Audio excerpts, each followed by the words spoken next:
video itu. Bismillah, assalamualaikum warahmatullahi wabarakatuh.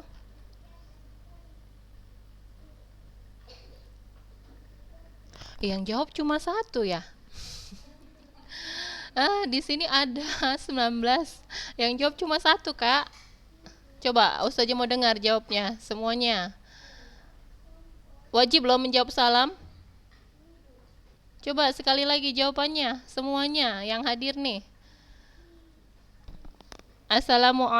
Assalamualaikum warahmatullahi wabarakatuh.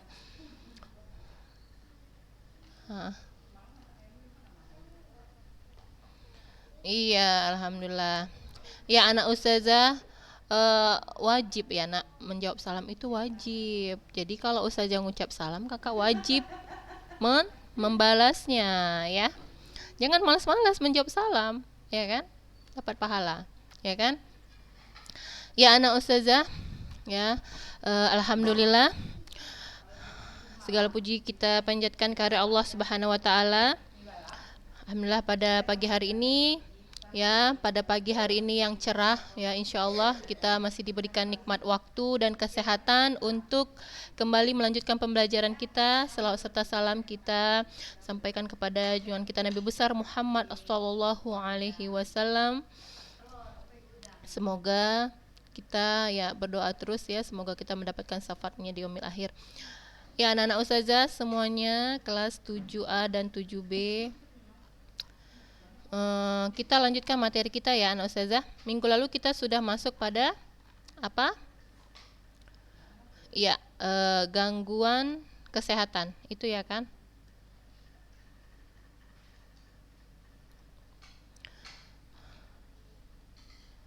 Ya, ada faktor luar yang yang perlu mendapatkan perhatian ya.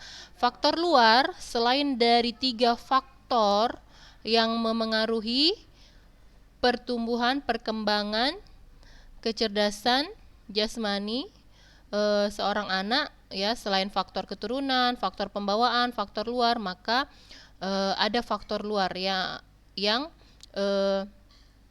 perlu diperhatikan. Yang pertama apa? Keadaan gizi ya.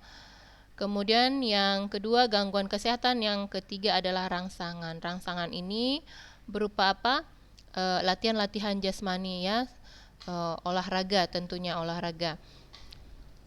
Jadi kita dianjurkan untuk berolahraga ya, selain kita harus menjaga kesehatan kita ya agar terhindar dari yang namanya gangguan kesehatan, berbagai macam penyakit ya, kita juga harus berolahraga. Jadi olahraga itu sebenarnya anak ustazah cukup sebenarnya menyenangkan ya. Jadi jangan ada yang tidak suka olahraga. Jadi banyak hal, banyak cara ya untuk melakukan olahraga. Enggak harus yang berat-berat, yang ringan-ringan pun kalau dilakukan secara rutin, insya Allah kita bisa ya sehat ya dan tetap bugar ya. Malah kalau kita nggak pernah bergerak, nggak pernah olahraga, nah itu beda ya, beda bawaan terhadap fisik kita, tubuh kita. Ya Nayara, coba duduknya tegak Nayara. Ada air putih ada, coba kakak minum dulu. Jangan pagi-pagi ngantuk ya. Ya, coba duduknya tegak. Nayara Danisa. Ya. Jadi pagi-pagi itu harus segar bugar ya.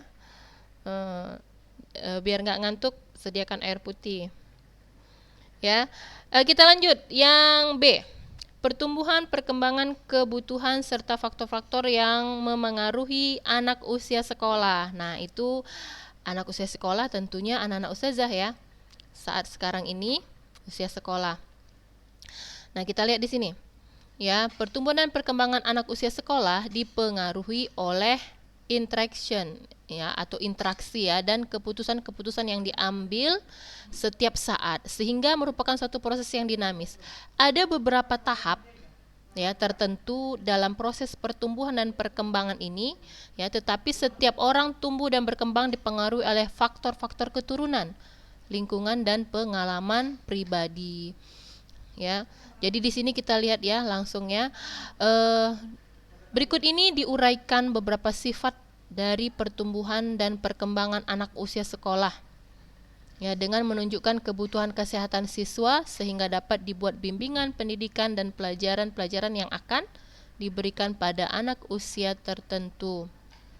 Nah, kita lihat di sini, anak ustazah perhatikan. Ya, umur 6 sampai 14 tahun. Anak ustazah umurnya rata-rata berapa nih? Nayara umurnya berapa, Nayara Danisa? Danis. Berapa umurnya, Kak? Mana ini suaranya? Nayara 12 umurnya. Nayara Danis. Iya, 12. Anasya berapa umurnya, Kak? Oh, 13. Jadi ini masih ini termasuk pada usia kalian ya. Nah, kita lihat di sini bagaimana dengan perkembangan jasmaninya. Ini mulai dari umur 6 sampai 14 tahun. Kita lihat perkembangan jasmani relatif lambat dibandingkan dengan perkembangan pada usia sebelumnya. Ini masih tergolong usia 6 ya, 6 tahun ya. Adanya pertumbuhan bola mata. Nah, jadi pertumbuhan bola mata ya pada usia ini anak ustazah. Makanya usia tersebut anak ustazah harus rajin apa? Ya, rajin mengkonsumsi sayur, buah, ya kan? Sehingga ada kemungkinan terjadinya gangguan penglihatan pada masa ini. Ya, harus tentunya dijaga ya. Ini perkembangan jasmani. Kemudian kerangka tulang belakang serta ligamen masih lemah, sehingga perlu dijaga sikap duduk dan berdiri yang baik. Nah, jadi masa-masa ini juga anak ustazah pertumbuhan tulang juga ya masih berkembang terus. Makanya kalau kita di sekolah ataupun di mana saja ketika kita duduk, kita itu duduknya nggak boleh bungkuk, ya kan? Nanti tulangnya akan tumbuh seperti itu. Makanya kalau kita belajar ya duduk di atas kursi maupun duduk di mana saja ya, apakah di lantai ya, duduknya harus tegak ya. Ya, menjaga agar pertumbuhan tulangnya baik ya, tulang belakang. Dan ini sangat penting. Nanti anak ustazah tinggi ya, karena tinggi bagaimana bungkuk ya kan? Jadi jadi kelihatan jelek jadinya ya kan. Jadi biasakan duduknya ya, atau berjalan berdiri tegak ya, jangan bungkuk. Nah, masa pubertas yang terjadi pada akhir masa ditandai dengan adanya pertumbuhan badan yang sangat cepat. Nah, ini sudah mulai masuk pada usia ya, kalau kemarin ada yang sudah balik dari usia 9, 10 ya, mungkin ada juga yang 11 dan 12 ya. Pada umumnya itu anak perempuan usia 12 ya. Ya. 12 pada umumnya.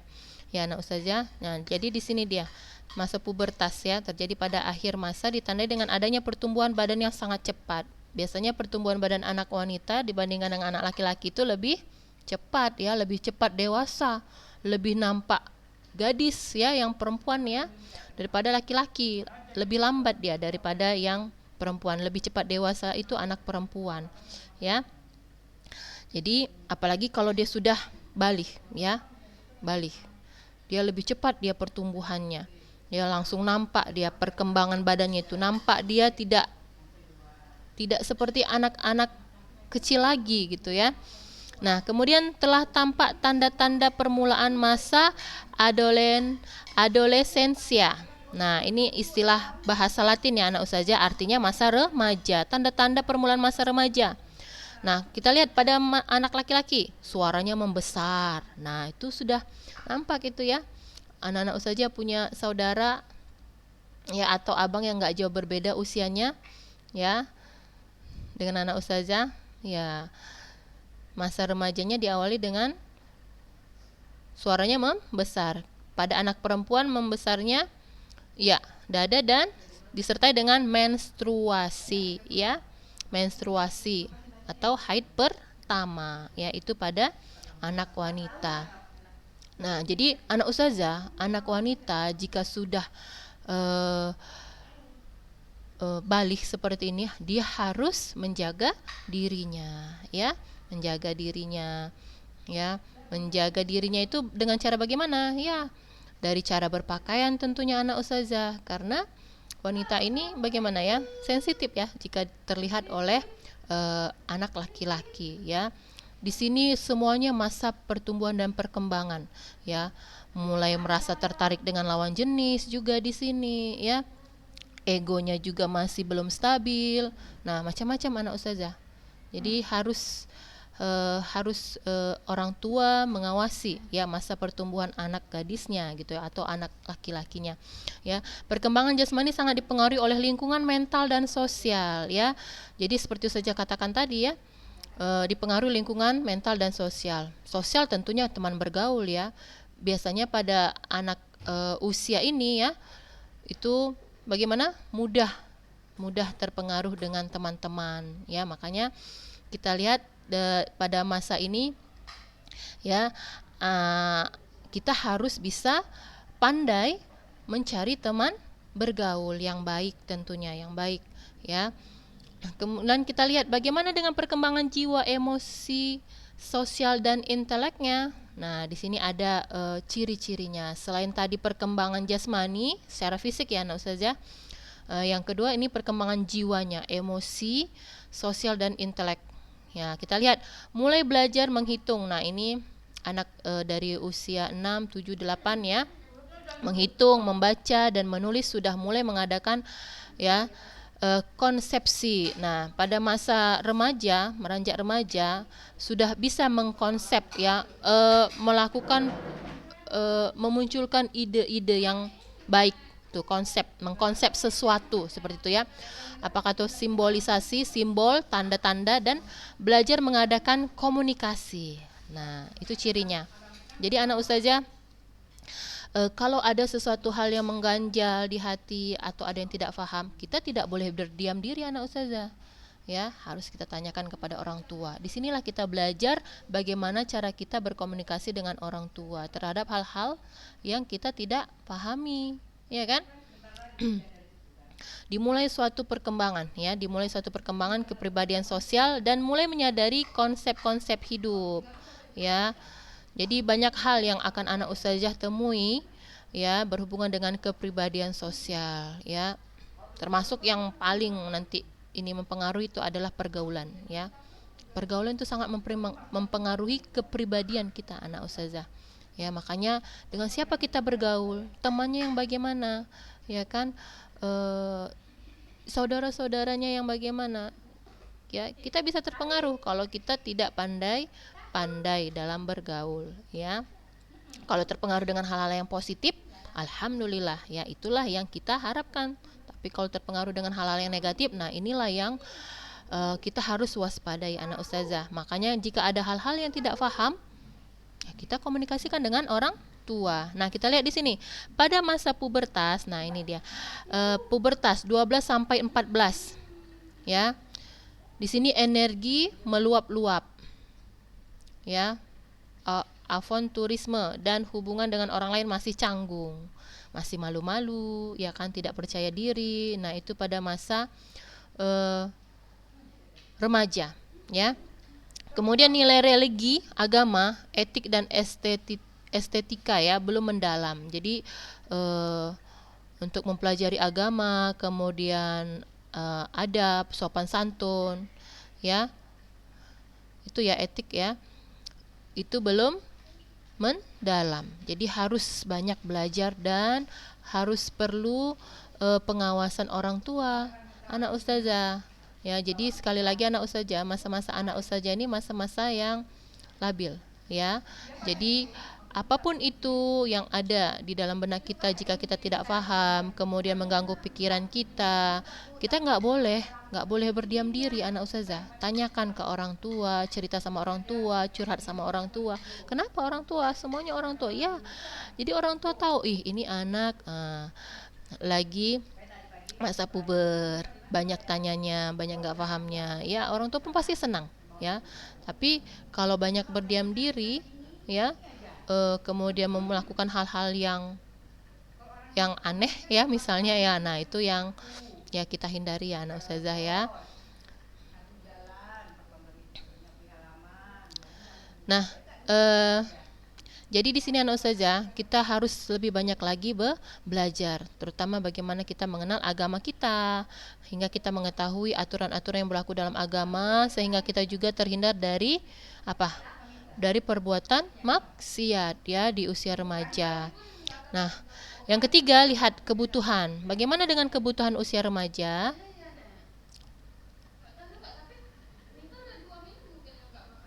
Nah, eh, yang A, kita lihat jumlah makanan yang cukup serta mempunyai nilai gizi yang tinggi. Ustaz mau tanya, ini pagi-pagi ini ada yang belum sarapan? Anasya senyum dia. Anasya udah sarapan? Belum. Nayara Danis? Kayaknya belum nih Nayara nih. Belum. Belum. Minum pun juga belum. Minum air putih, minum air hangat. Belum juga. Bangun tidur itu minum air putih. Jadi biar lancar lancar pembuangan ya. Kalau pagi-pagi kita kan melakukan pembuangan kan. Nah, jadi minum air putih ya atau air hangat seperti itu. Jadi enggak perutnya kosong. Hansa? Pada belum sarapan semua ini. Siapa yang udah sarapan? Hah? Jangan bilang udah terbiasa ustazah enggak sarapan pagi. Nah, tidak boleh anak ustazah. Anak ustazah itu dalam masa pertumbuhan dan perkembangan. Ya, gizinya kalau memang ada di rumah, ya, tidak kekurangan, ada kulkasnya penuh misalnya, ada selalu sayur, ada ikan, ya anak ustazah harus sarapan. Ya, sarapan itu kan nggak harus yang berat-berat kan? Misalnya ada yang mungkin sudah minum susu, makan roti, ya kan? Ya, silahkan seperti itu. Yang jelas sarapan. Ada misalnya yang sarapan misalnya minum jus buah. Nah, pokoknya perutnya terisi. Ya kan, dibiasakan. Jadi asupan gizinya itu cukup. Tidak kekurangan. Ya kan, Syahla baru masuk, Kak. Baru masuk. Syahla udah sarapan? Oh, puasa apa? Ini hari Jumat. Kodok. Oh, mulainya dari semalam. Oh iya, mulainya dari semalam. Ya, lama ya ganti puasanya ya.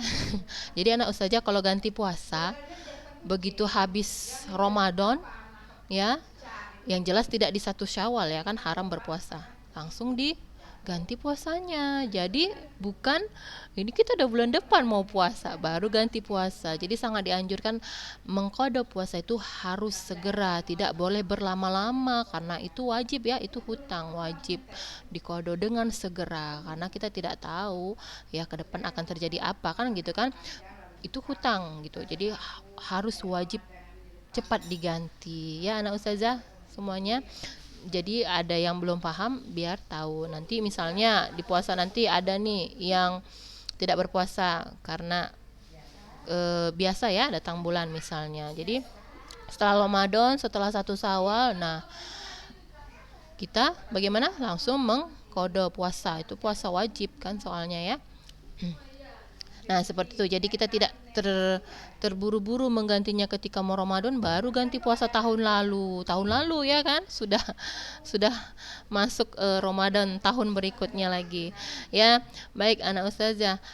Jadi anak ustazah jangan lupa ya sarapan, makan makanan yang sehat dan bergizi. Ya, ingat anak ustazah masa pertumbuhan bola mata, masa pertumbuhan tulang belakang, ya kan?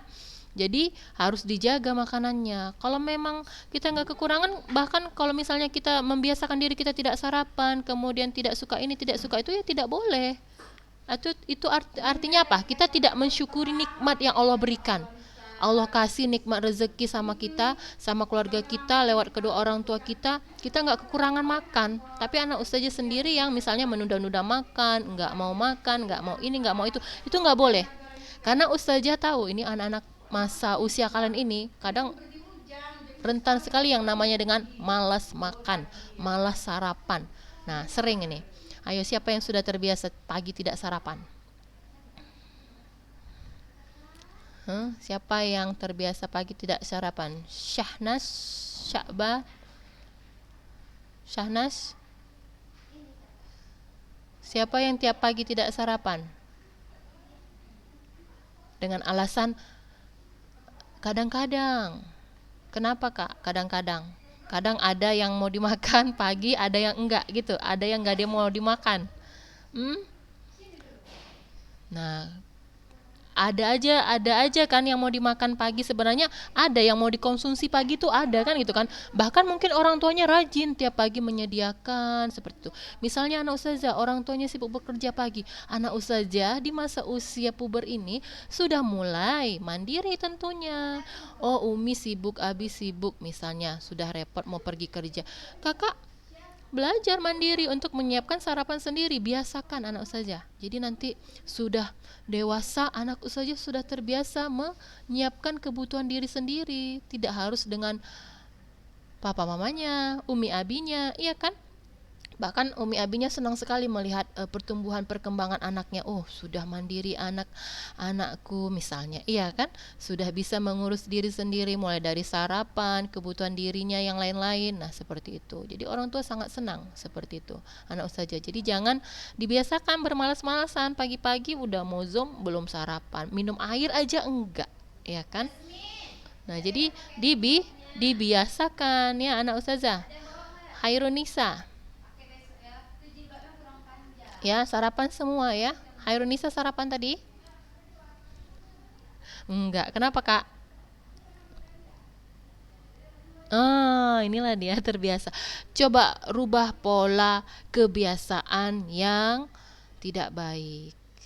Ya kan, kalau nggak sarapan pagi itu kan nggak baik. Anak ustazah. Ya.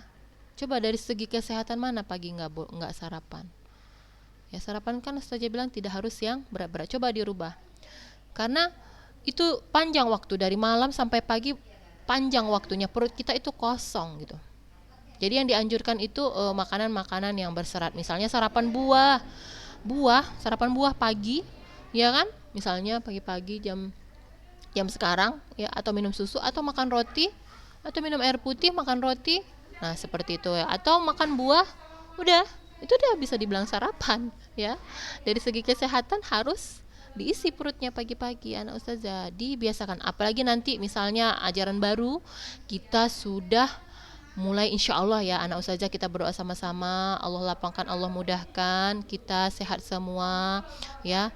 Kita insya Allah mulai tatap muka misalnya ya, harus siapkan segala sesuatunya, stamina kita harus fit. Jadi apalagi ini corona anak ustazah, seperti saya katakan tadi, virus itu mudah menyebar, kita nggak tahu lewat siapa, dari mana, lewat udara. Dalam kondisi fisik kita yang lemah, kekurangan gizi misalnya, tidak sarapan, ini kita nggak dapat antibodi, seperti itu, antibodi kita lemah ya anak ustazah. Jadi coba dibiasakan dari sekarang. Jadi nanti mau pergi sekolah, terbiasa sebelum pergi sekolah sarapan dulu, sebelum pergi sekolah sarapan. Jangan bilang nggak terbiasa ustazah, coba dibiasakan. Karena kebiasaan anak ustazah itu kurang baik, tidak sarapan seperti itu anak ustazah, ya kan? Jadi anak sekolah itu harus sarapan pagi, ya, ya coba ya, Syakira ya, Syakira tadi ya, lupa ustazah, Syahnas, ya. Selanjutnya kita lihat, jadi di sini anak ustazah, jumlah makanan harus cukup. Nah, lihat, jumlah makanan harus cukup. Jadi kalau pagi-pagi nggak sarapan, gimana jumlah makanannya, gizinya nggak terpenuhi, ya kan? Nah, anak ustazah tahu teorinya 4 sehat 5 sempurna, ya kan? Teorinya tahu semua, dari SD udah belajar. Ya, cobalah dipraktekkan, ya, dipraktekkan. Jangan sudah tahu teorinya bermalas-malasan makan. Nggak boleh nak, nggak boleh. Ya, dibiasakan latihan jasmani dan istirahat yang cukup serta teratur. Nah, istirahat juga harus cukup. Misalnya habis zuhur anak ustazah ya tidur sebentar, tidur siang ya, atau sebelum menjelang zuhur ya tidur. Nah, itu waktu-waktu yang dibolehkan tidur ya anak ustazah. Kalau dekat asar, nah itu tidak boleh, maghrib apalagi, ya kan, habis subuh juga tidak boleh tidur lagi, ya kan, tidak baik untuk kesehatan. Nah, tindakan pencegahan penyakit, nah ini juga, tindakan pencegahan penyakit, nah itu tadi anak ustazah harus sarapan, ya sebelum datang penyakit. Nah gitu ya, tubuh ini butuh makan ya, butuh gizi, butuh vitamin anak ustazah. Tindakan pencegahan. Jadi sebelum terjadi penyakit, ini musim ya anak ustazah, penyakit tipes, DBD, ini cuaca juga nggak menentu, kadang panas, kadang hujan, nggak menentu. Harusnya ini musim panas, ini panas terus, hujan itu jarang. Kita lihat sekali hujan ya, beberapa hari sekali, 2 hari sekali hujan, 3 hari sekali hujan. Nah jadi nggak menentu cuaca, jadi badan kita harus fit ya.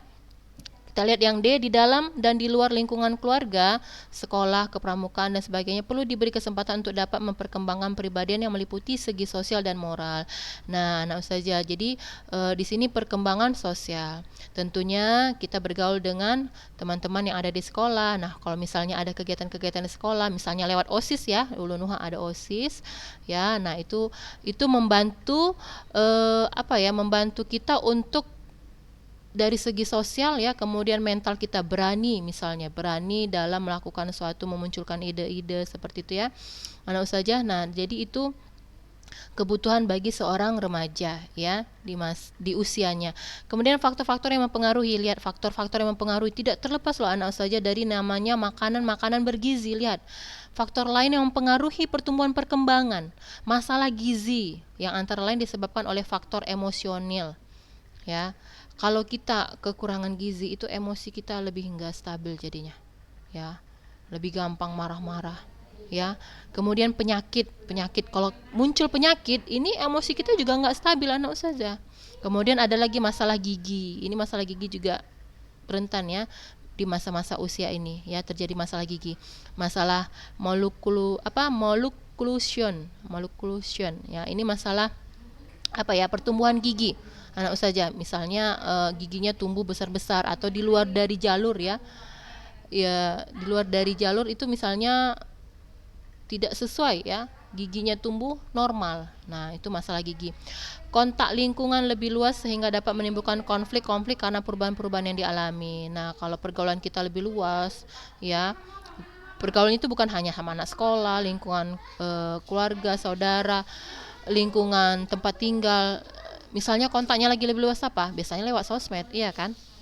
Nah itu akan masalah-masalah akan lebih mudah bermunculan lagi anak ustazah, yaitu faktor-faktor yang mempengaruhi perubahan anak-anak ustazah ya di usia remaja ya anak ustazah. Ada yang mau ditanya? Waktu kita sudah habis kak. Ada yang mau ditanya? Satu pertanyaan ada? Ya, satu ya kak. Nanti selanjutnya minggu depan kita lanjut. Ini sebenarnya waktunya udah habis. Cukup nggak nih ya? Ya, apa kak? Siapa?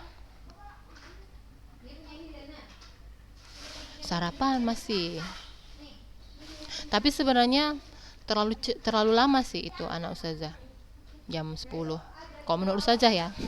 Ustazah kalau sarapannya itu jam berapa ya?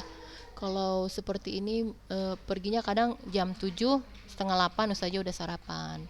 Seperti itu ya kan, nggak harus yang berat-berat kan, misalnya kita minum air hangat, ada roti kita makan roti, atau ada buah kita makan buah gitu. Mungkin jadi jam 10 ya. Kalau misalnya mau makan agak yang berat sedikit bisa ya kan, tapi jam 10 itu terlalu lama rasa ustazah, menurut ustazah ya, karena ustazah nggak terbiasa sarapan jam 10, itu perutnya udah gimana itu, keroncongan abis ya kan. Seperti itu anak ustazah, kelamaan itu jam 10 ya. Jadi bangun tidur biasakan minum air putih, jadi lancar pembuangan ya anak ustazah. Bangun tidur minum air putih atau minum air hangat ya, air putih hangat. Nah jadi kita dianjurkan pagi-pagi itu. Oh ya, suaranya nggak dengar ya anak ustazah mungkin. Jadi anak ustazah kalau sarapannya paginya jam 10 itu terlalu lama. Coba agak dipercepat ya anak ustazah. Nah mungkin itu aja dulu ya. Ini nanti dia mati sendiri ini karena habis waktunya. Insya Allah minggu depan kita lanjut lagi ya, dibaca-baca lagi ya anak ustazah ya. Jadi sekali lagi yang malas-malas sarapan, terbiasa tidak sarapan pagi, semoga dirubah anak ustazah. Ingat, badan kita butuh makan, butuh gizi, butuh vitamin, harus fit. Ini corona ya. Ini masih banyak corona anak saja. Jadi antibodi kita harus kuat dengan makanan-makanan bergizi. Kalau kita nggak kekurangan di rumah, ya kenapa enggak kita bersyukur dengan apa yang ada, kita makan, malah kita membiasakan diri kita nggak sarapan. Itulah yang khawatir muncul penyakit tipes gampang, virus, ya virus, kita nggak tahu virus itu dari mana. Rasa kita kuat, dari mana bisa kuat? Pagi nggak sarapan, makan siangnya males dikit misalnya, ya kan, nggak sesuai, nggak cukup gizinya,